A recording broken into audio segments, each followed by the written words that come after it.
It is a bright morning when the call comes. Everything becomes brighter, like a vision of a nuclear blast in a film. It is as if everything solid has broken into pieces, as if the world has cracked.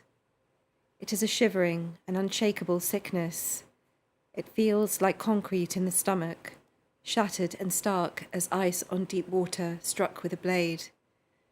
Like being held under, lungs filling, sorrow deep enough to drown in. You just heard Preti Taneja reading from Aftermath, a poetic study of violence, trauma, and sweeping institutional failures. The book explores the harrowing effects of a terror attack that shook the UK and the conditions in which it germinated and took root. Author and Professor Preti Taneja joins us in the studio to talk about her latest book. Hello and welcome. Hello. Now, the attack we're referring to here is, of course, the one that took place at Fishmongers Hall in 2019 when Usman Khan stabbed 5 people involved in an offenders rehabilitation conference that included Jack Merritt and Saskia Jones, who worked for the Learning Together programme run by Cambridge University. That was a programme in prisons. They were killed. You worked on that programme as well as a creative writing teacher. You taught the perpetrator while he was in prison sometime before that attack. And Aftermath's opening lines, as we hear there, evoke some of the horror of that day. When you embarked upon this piece of writing, did you have a clear idea of what you wanted to convey and why you needed to do it? Well, first of all, it's important to say that Learning Together was a prison education programme. The question of rehabilitation is something that was kind of projected on to what was going on there. Why I wanted to write the book was because I think sometimes stories find us and they grip us. They don't let us go. I was in the middle of a very complex grief, and I could see around me in Cambridge, where really was the centre of the kind of different strands of grief that were happening around the attack. So a lot of people knew the victims. A lot of people had worked in the university programme.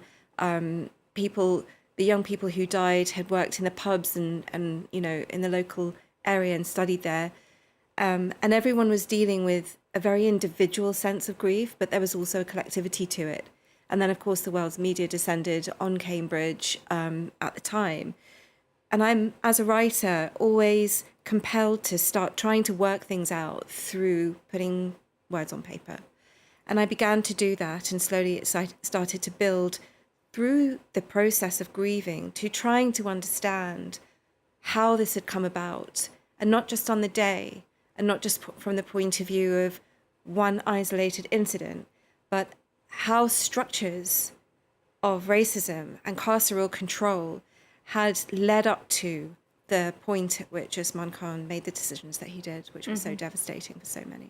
It's true that the book is very universal and collective in its approach. And literature, as you say, is your day-to-day material as a writer and professor.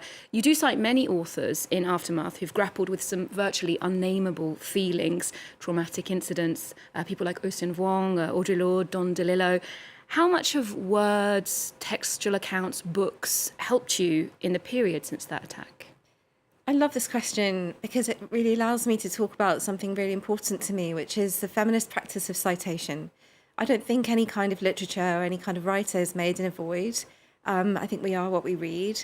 And at the time when I was sort of flailing around for the words to describe what happened and how to express it on the page, I had to turn to some poetic predecessors, like some of the writers that you've mentioned, Nobise Philip, Bell Hooks, Saidia Hartman, Zaira Ahmed, and try to use a web of connection to hold some of the complex emotions and grief that I was trying to work out. But at the same time, I was always asking myself, this event was so extraordinary and so unusual in a way. It was so removed from some of the context that those writers were writing in. Did I have the right to draw on Black civil rights poetics, for example, to talk about something that felt very far from this? And it was through that reading and through that weaving of their text with mine that I started to realize that they had already also made those connections between, transatlantic slavery, indentured labor, the British Empire, the reason why there are communities of Black and Asians in the UK which is underexplored or undertaught in British schools, And that then creates a kind of network and web of connection across time, which allows me to explore some of these really complex feelings in a context. And it was really when terror attacks happen, when we become divorced from a sense of trust and contingency in our lives, it's a real effort to try to work our way back to context. And that's what that project was about. Well, indeed, here in France, literature has also been a way to process grief and trauma, specifically in the wake of the terror attacks of 2015 in Paris. Il nous reste les mots, or Only Words Remain, is a non-fiction text written by two men. One, a man who lost his daughter in the Bataclan concert hall, and the other whose son was among the terrorists responsible for that massacre. Well, they spoke to France 24 when the book was published about what they hoped to achieve with this joint project. I'm trying to understand what makes a terrorist. I've been asking myself ever since the 13th of November attack. Sami Amimour was 28 years old. My daughter was 28. How could young people kill other young people they don't know in such a violent frenzy?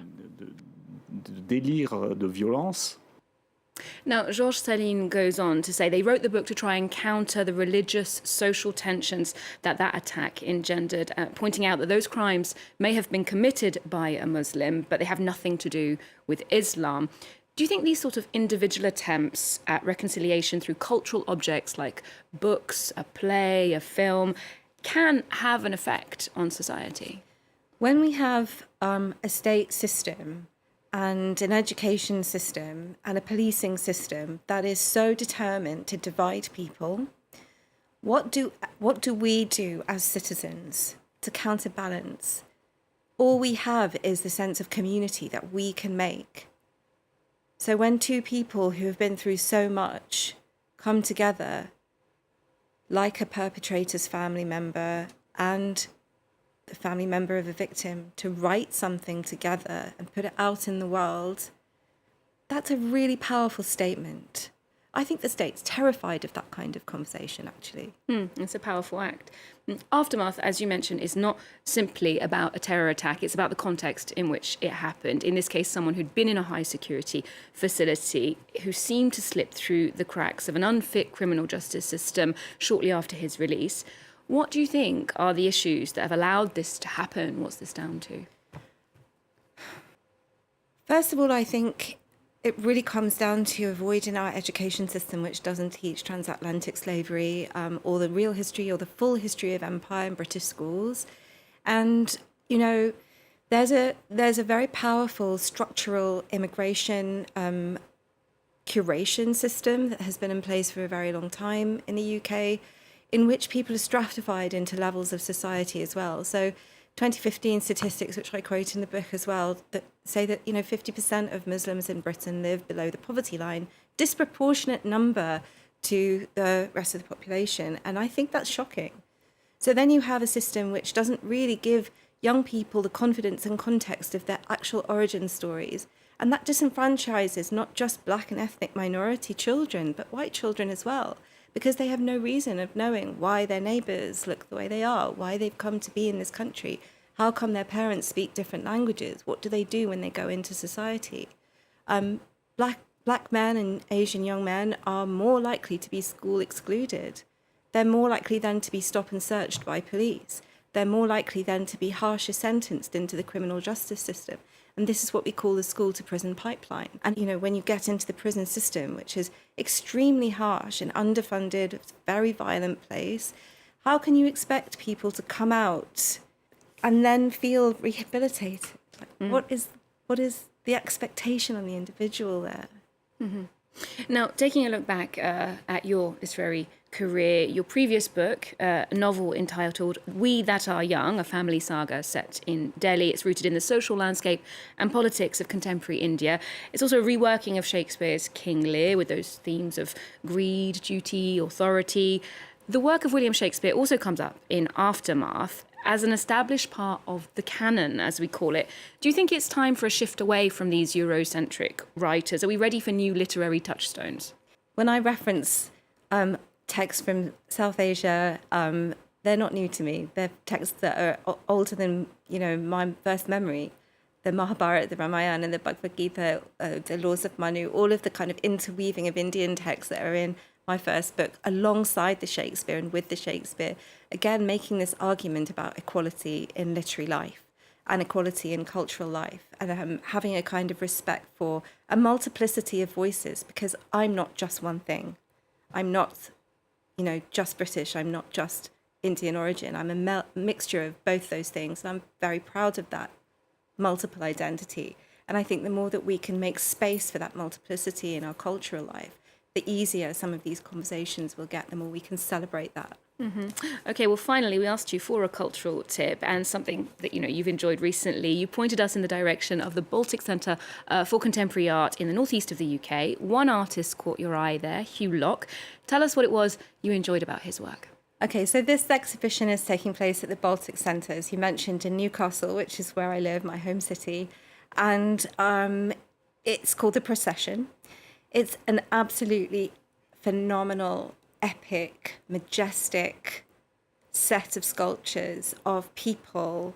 Hugh Locke is a Guyanese British artist who has created a sort of eulogy and hopeful journey of people from colonised countries. There's references to the Windrush generation coming to the UK. There's child sculptures, there's adult-sized sculptures, there's giant sculptures. And all of this goes to create more than the sum of the parts. It's about history, memory, migration, commodification of human bodies. When I walked into the Baltic and I saw it for the first time, I just stopped in my tracks. I found it so moving and so overwhelming. And, it builds links, a lot of which I'm also making in Aftermath, but it does it visually.